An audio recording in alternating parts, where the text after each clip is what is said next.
Good morning, afternoon, evening, wherever you are joining us from. Thank you so much for being here. My name is Misty Megia, and we're going to be talking about when competition becomes collaboration, how to build your community.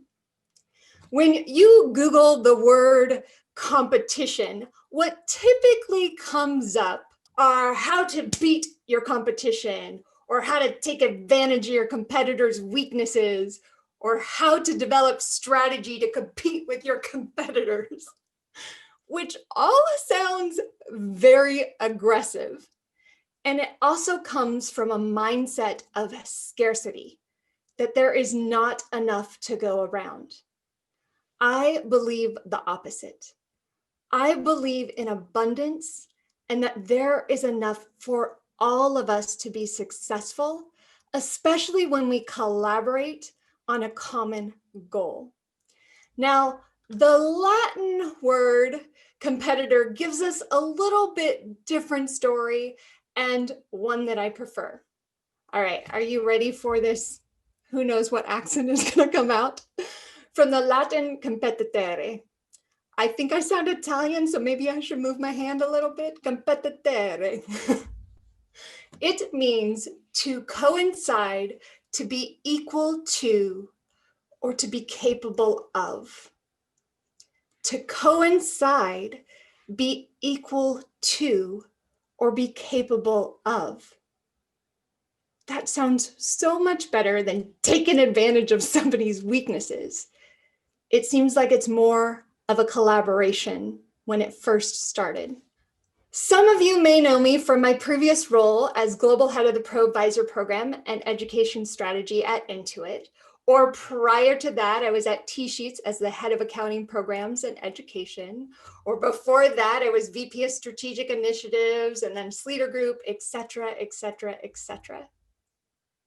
All that being said, what I'm going to share with you today is what has worked for me in my overall business journey, whether it was at a Fortune 500 company, a mid-sized company, or a small mom and pop shop, or one of my many entrepreneur tasks that I've had. For me, my entrepreneur mission, I'm on the third one. Ooh, here we go. All of these strategies are something that I've used throughout my journey. And so I want to share with you what has worked and hopefully help you build the communities that will help drive your success. Oftentimes, people focus on one type of community to build. And that is great to have a really strong focus, but there are actually 3 types of communities that you should build to drive your bottom line growth. Using the Latin terms in competitere, yeah, still Italian, to coincide is your shared niche. These are people who share the same audience as you. To be equal to are your peers. This is your accountability network. And then to be capable of.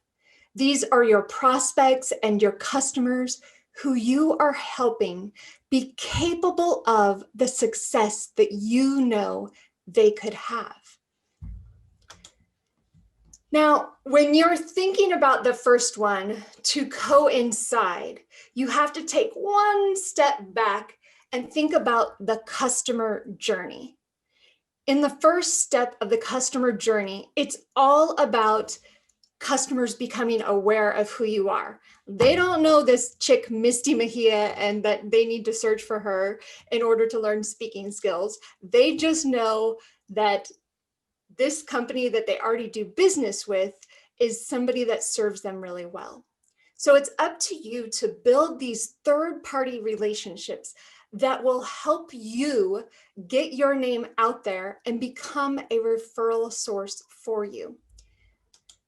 Now, you know, when you're having a day full of Zoom meetings or whatever virtual platform you're using for connection these days, you are exhausted by the end of the day. You do not want one more meeting on camera. You just want to shut your eyes and take a nap. but you have that one meeting left and you log on somewhat exhausted, and then you meet someone who is like-minded, has the same goals as you, serves the same niche as you, and you just find that incredible bond. And you know this is a start of a beautiful relationship. This is somebody that you should build a community with, somebody that you can offer your expertise to help them flourish, and vice versa. As you can see by the stats in referrals, when you are getting a referral from somebody that they trust and they are referring to your business, it is a higher converting prospect for you. This says 84% of consumers trust the recommendation of others over any other form of marketing. Or when referred by a friend, they are 4 times more likely to purchase. Expect 16% more in profits from a referred customer. 16% more. This is because they already found value in one place. They already have built trust from this third party that is undeniable. And so when that third party refers you, they understand the value that it meant for them to refer, and therefore aren't those ones that will negotiate you down to the pennies of what your services truly should be. When you're looking for people to connect with and become that third party collaborative effort, it's all around people who serve a similar niche than you. You want to be as focused as you can in your niche so you can really uncover those opportunities that are aligned. In my previous businesses, my first business was actually called Stage Whisper, and that was for my theater directing and choreography ventures.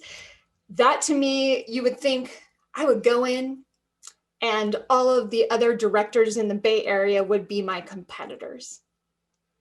They actually weren't. There were some that were really good at the cheesy, fun musical shows. And then there were people that were really good at Shakespeare, but we all had a different expertise of where we could shine.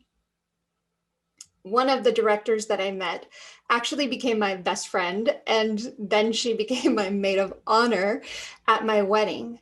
And we trade jobs like crazy. Anytime her schedule is too full or she gets a show that she thinks she's not the right fit for, she'll pass it to me, and vice versa.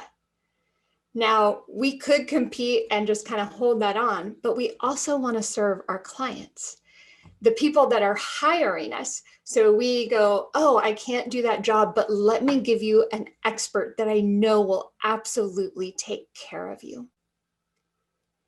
The other business, my second venture into entrepreneur world, was in the video game industry. And I know that is totally different than most things. And when I went in, yes, I knew about Miss Pac-Man and some other things, but I did not know about the first-person shooter games and all of the other things that came with it. And I leaned in and I thought, okay, who are my clients? Now, looking at this picture of my store, I have 2 photos there from a couple events that I did. You would think that my clients were the teenage boys that were major gamers. In actuality, my clients were the moms of those teenagers because they were the gateway to whether that game came into the house. They were also the purse strings to whether they would pay for that game or not. So when I realized this, I thought, okay, where are all of these phenomenal women hanging out? Where are they already doing business? Where are they going in the city that I live? So I went to the PTA, I went to the women-owned organizations, I went to the nail salons, the hair salons, the high-end restaurants, and I started partnering with the boutiques around me. When they came into my store, I would recommend them going across the street to the boutique while I took care of their kids and helped them find the game that would be right for them. It became this transfer of business between all of us. Even though you would think that they have a certain dollar amount to spend with only one group, they're going to need different things at different times. And so you become a network for each other to say, hey, I see that you have a teenage son or a teenage daughter that might like games. Have you gone down to Misty's store? You should absolutely go see it, and vice versa to the restaurant that I would recommend. Now, in the corporate world, I'm going to tell you a little bit of a secret. Whether it was T-Sheets, Sleater Group, Intuit, it is actually a role within the organization, either a complete group that takes care of this, it is an individual, or somebody's part of somebody's job to build those third-party relationships. What we would do is we would figure out what the goals of our community were for the 12 months they had coming up. Then we would ask, what are the roadblocks to reaching those goals? We would look at A, B, and C and say, we can solve those, but what partnerships can we forge that will help them solve the other things on this list that we don't solve? We would go out and vet those companies and really ensure that they would take care of our customers in order to be a partner with us. And you could do the same thing. Create those relationships and make it part of your job and your business or somebody's role at your organization to build those trusted third-party relationships. When you're building out these third-party relationships, there's all different places that you can go within those organizations to help give you that awareness that you're seeking to reach that audience. You can talk on other blogs and give them videos or content for their blogs to help them reach. People are always looking for content that is outside of their voice. Go to local and global partnerships. The phenomenal thing about working virtually are there are no fences anymore to your success. So go outside of your local area and figure out how you can serve the greater good at a larger scope. Virtual events are a phenomenal way to go as an attendee, thank you for being here, or as a sponsor, to sponsor something that you really truly believe in that aligns with who you are as a company. Podcasts, try to be guest on podcasts, go and search out podcasts that reach your parties of who you are trying to go, come to me, I promise I can help you.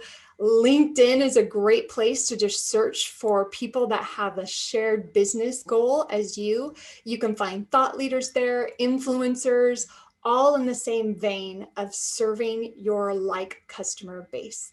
And then of course, other social media platforms that you know your audience is using. I have an action step. Are you ready? Here it is.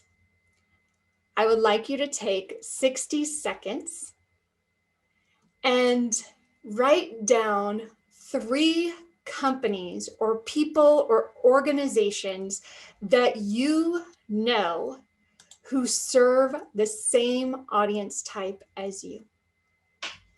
And I'll give you 60 seconds to do so.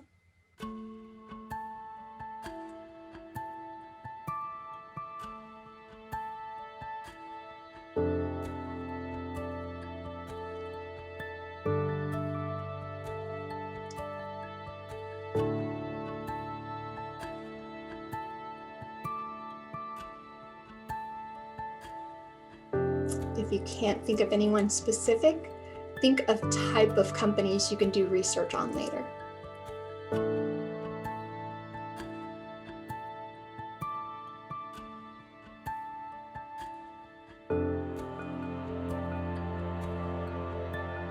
And we are at 10 seconds.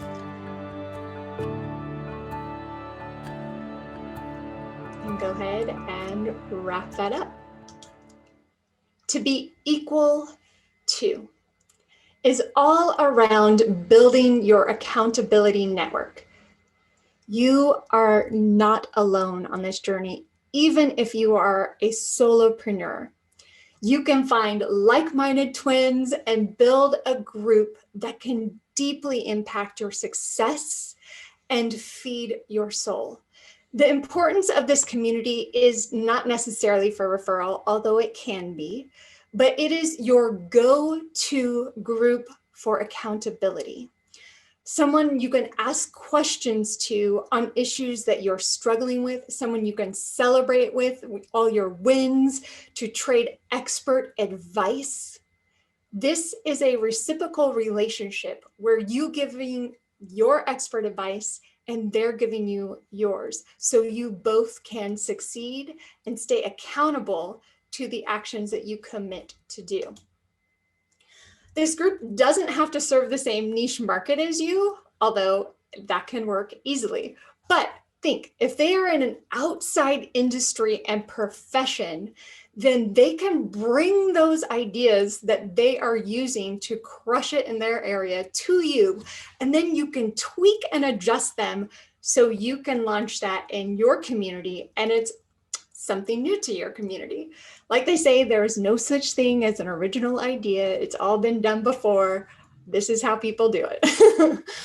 If you do serve similar markets, then there is an opportunity to do some cross-marketing and work on some of those virtual events together, as long as the goal of this community of peers is more focused on the accountability.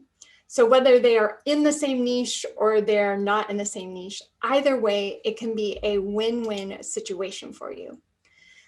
The point of them being holding you accountable is you are 65% more likely to meet your goal after committing to another person what your goal is. Just telling one other person, my goal is X, and saying that out loud, you are 65% more likely to meet it. The next thing blows my mind. Your chances of success increase to 95%. 95%, y'all. When you build ongoing meetings to check in on your progress, 95%. That is really large. And all you are doing is building an accountability group where you are staking claims in the ground of what you want your success to be, and somebody checking in with you to go, how is your progress going? How are you doing? Where are you at on this? That will help you succeed. So we're going to speak our goals out loud, and we're going to share those items with our accountability group. When I am working with accountability group, the things that I look for are company background, transparency, and diversity. In the company background side, it is really important to understand the why. It's not necessary that you guys have to share the why and we're both on the same mission to help female leaders just excel beyond measure. It's okay that you have a different why. The thing is, does it resonate with you? Are you excited about that for them? Do you want to help them succeed in that mission? And vice versa. Does your goal make them just giddy with joy of like, oh, I love that you are doing that? The next thing is, who is their ideal client? The reason you want to talk about this in your discussion is figuring out whether they are a B2B or B2C organization. You want to find similarities here. So either you're both B2B or you're both B2C, because a lot of the strategies are very different depending on who your audience is. How do they obtain clients?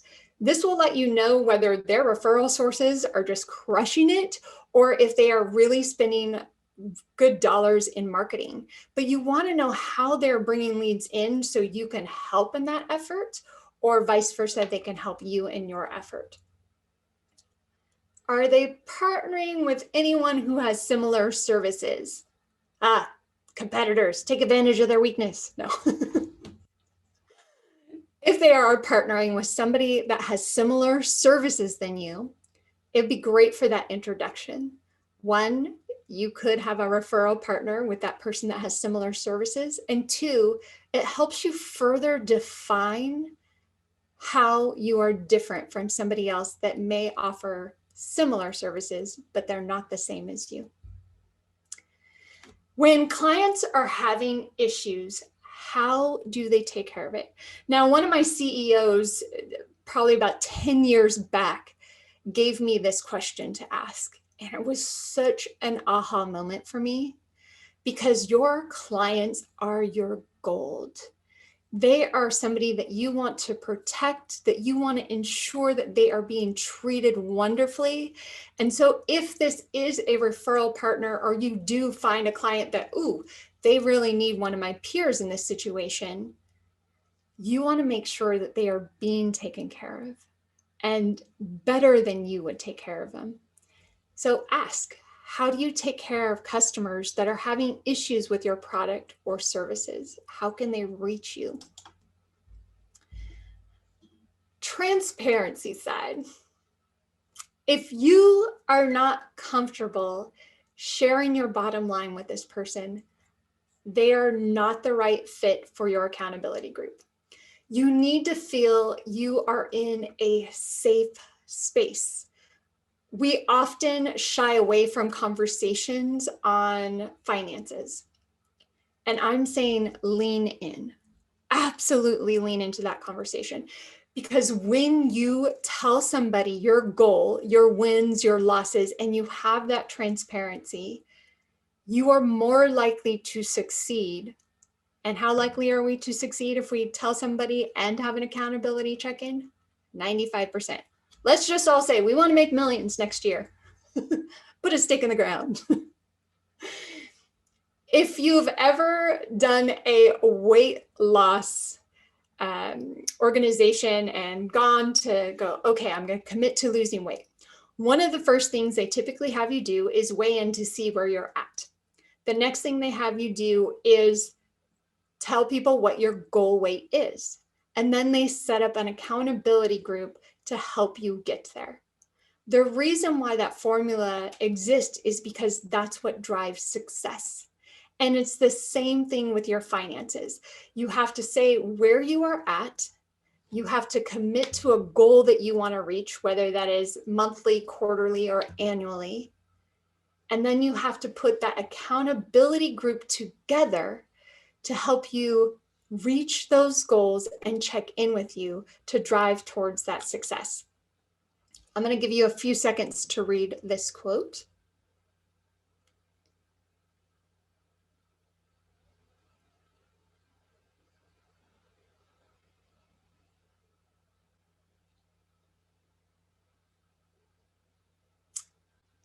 This quote is from psychologist Elizabeth Lombardo, and she is the author of the book Better Than Perfect: 7 Steps to Crush Your Inner Critic and Create the Life That You Love.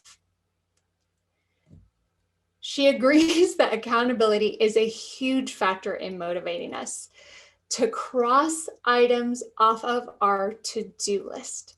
The thing is, we all have had to-do lists. Whether we write it down, we put it on our calendar, however you're doing that to-do list, we all know that if you're not telling anybody that's on your to-do list and you don't get it done that day, you could just move it to the next day, and then the next day, and then the next day. And pretty soon, a month later, you still haven't crossed that thing off your to-do list. Having somebody that just checks in with you and helps you prioritize that to-do list and doesn't let you move that marketing piece, or for you to check your finances or set your goals and your strategy. They go, hey, Misty, hold on. You need to do that this week. It's like, okay, you're right. Thank you for that. In business, we often feel the pressure as the executive to have all of the answers. It is not necessary. I have seen CEOs in large companies, medium and small, all build their peer accountability network. And it takes this pressure off of you to have all of the answers and know that you have somebody to lean on to just go, hey, can you give me a gut check on this? Or say you're launching a program and you want in 1 week 75 people to sign up for that program and you got 15. You can go back to that group and say, hey, here was my goal.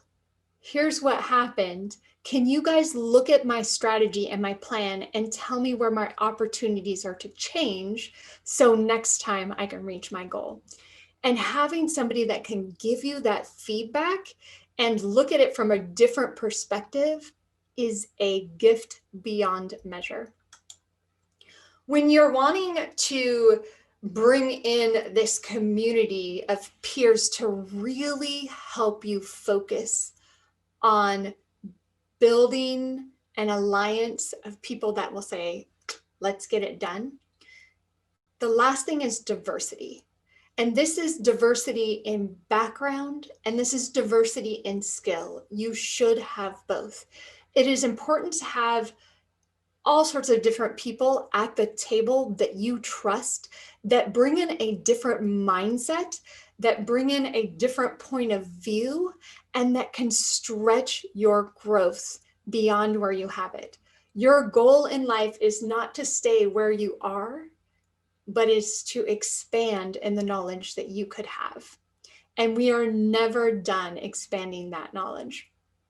Now, you can have in the background of skills a vertical diversity or a horizontal diversity. And by that, I mean the vertical is going into depth. So say the vertical that you want to dive into is marketing this year. You want to lean into just crushing it on marketing. So you find somebody that is really good at branding, somebody that has excellent content marketing, somebody that is really good at websites, somebody that's good at Facebook ads. That is going deep in one particular skill set, and you can build your peers in that skill set. The other one is horizontal. And what you need to think in this area is, if I were to put together a board of directors that had different skills, who would I want? Here are some ideas of who you could bring to the table as far as skill sets. One, of course, is marketing, somebody that's phenomenal at the branding and social. Writing, I put as a different thing, although it sometimes falls under marketing, but somebody that is good at content creation, and that's email conversion, that is social posts, blog articles, writing your script for videos. Figure out who has a good skill set in that if you don't have it. The next one is business strategy. Somebody that comes to the mind with ideas on how to grow. And growth to people means different things. Sometimes you want to grow your base of customers, or sometimes you want to keep your base of customers because you can't handle another customer, but you want to expand the services of those customers and what they're taking advantage of currently. The next one is financial. It is so important to have an accountant who is on your team and that can give you data-driven insights and help you dig into what's working, what's not working. Yes, you already should have an accountant. If you don't, let's go get you one. But this accountant is somebody that is on the outside and can be your peer, and maybe you can be a little bit more vulnerable with them in getting some thoughts and ideas as you are helping them business. Or maybe you just bring in your own accountant and you say, hey, do you want to trade accountability and help you move your forward and grow your business? They might want to do that as well. The last one is my favorites. I like all the categories, but technology gurus make me happy because we all could have dozens of apps to run our business, but having a friend in your accountability group who just geeks out about tech and figures out what can solve your business technology needs. So you're not having to have a dashboard of 20 different apps to run your business, but just a handful of your go-to apps that can do multiple things. Your action item, are you ready? We're going to look at what insights do you need to help you grow. If you could expand your business right now and money were no object and you could hire a role in your company, what would it be? Take 30 seconds to write down what role those are that you would bring into your company right now. 30 seconds.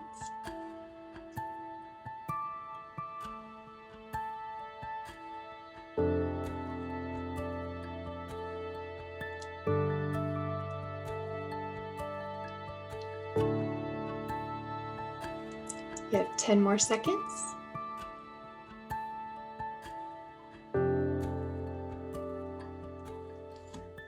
All right, hopefully you came up with some good names on there or some good ideas about who you should go out and look for. To be capable of is my favorite category. I love my to coincide. I love my peers that keep me accountable. But there is something about a community when you build it that is just pure magic. And you will see oftentimes large organizations create communities of their customers. Why do they do that? There is a reason, and you absolutely should follow this model. The reason is that they are fostering partnership. It's not just a partnership between you and that community.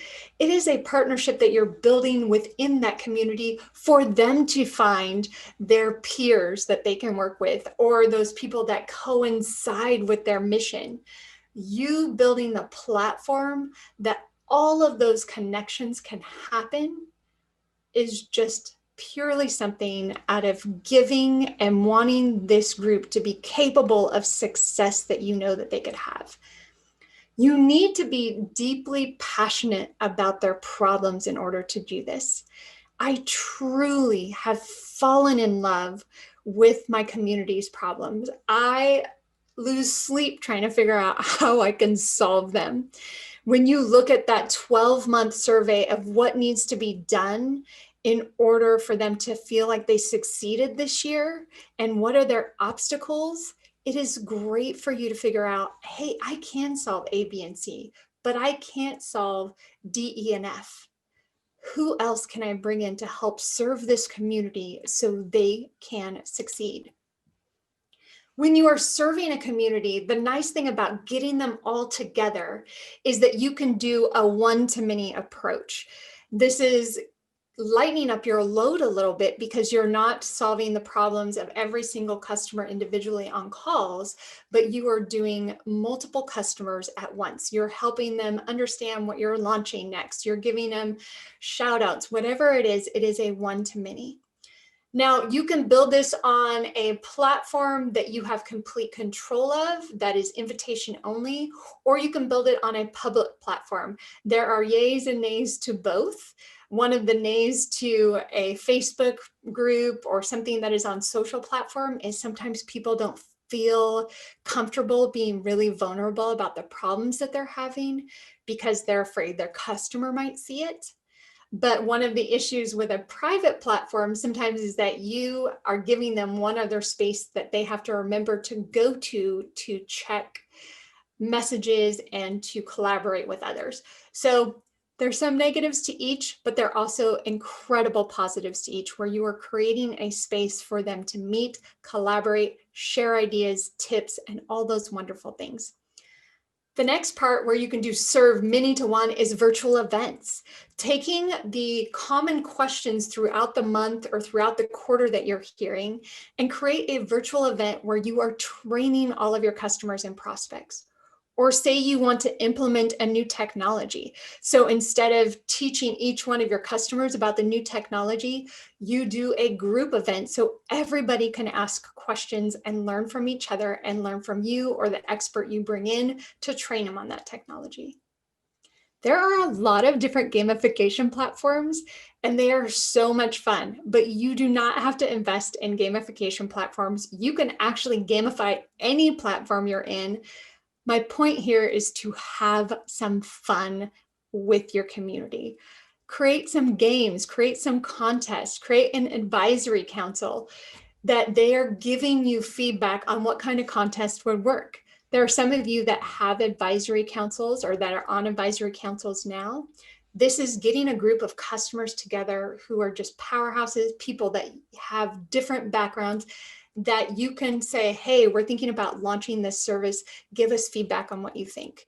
And create a mini retreat for those people. Give them an experience that they won't forget and just reward them for being a part of your community in some capacity.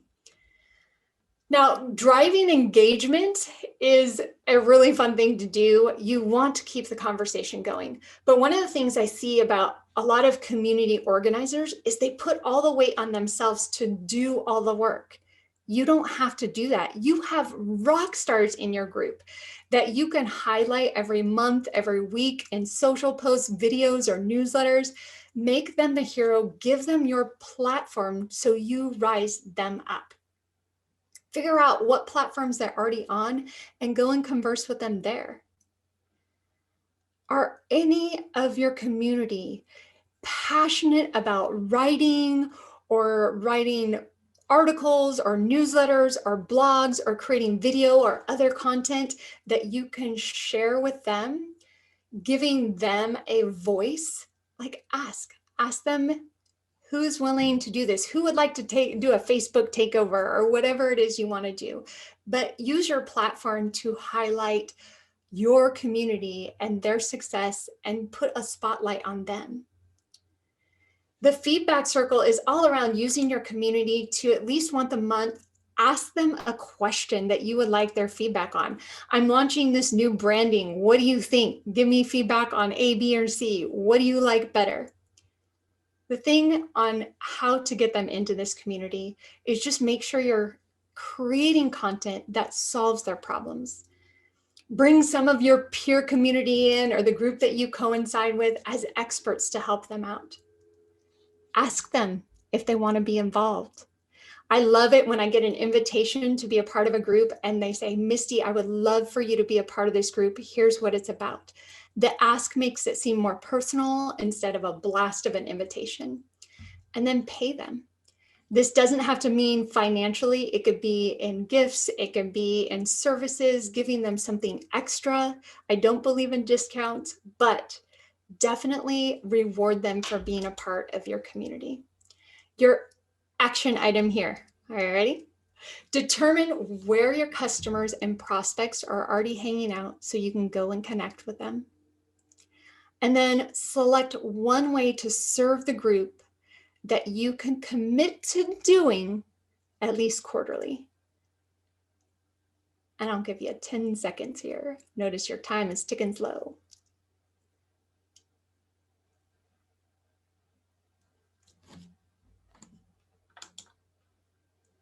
I want to let you know that I threw a lot at you today with different types of communities that you should think about building for your organization and its success. But I want to let you know too, you do not have to do all of these. It is a lot to take on. So choose the one area that you feel will drive the most success for you in this upcoming year. Is it to coincide and find those people that share the niche with you? Is it your peers to help you stay accountable? Or is it your community that you want to help build up because you know their success drives your success? And then create an action plan and calendarize it. May you define your own version of competitere and your own accent to go with that word. Please let me know how to say that. It would be great. but may you find your own version of competition that becomes collaboration, and you find outstanding success in the year to come. Thank you so much for being here and spending time with me. I greatly, greatly appreciate it.